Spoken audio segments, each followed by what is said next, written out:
अस्सलाम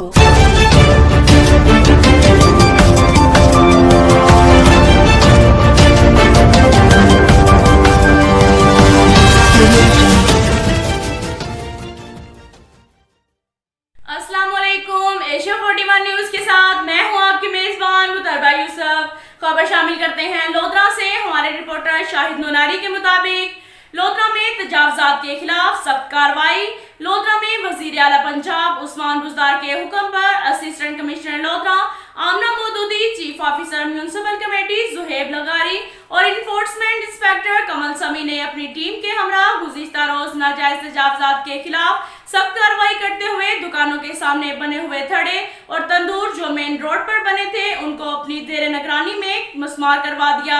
ऑपरेशन गुज़िश्ता रोज CIA staff ख्वाजावाला चौक पर किया गया। इस मौका पर चीफ ऑफिसर का कहना था कि तमाम दुकानदार अपना सामान अपनी हदूद में रखें क्योंकि नाजायज तजावजात के खिलाफ ऑपरेशन रोजाना की बुनियाद पर किया जाएगा, जिसमें किसी भी दुकानदार को किसी भी किस्म की कोई रियायत नहीं दी जाएगी। अब तक के लिए इतना ही काफी है। मिलते हैं अगले बुलेटिन में, हमारे साथ रहिएगा। अल्लाह हाफिज।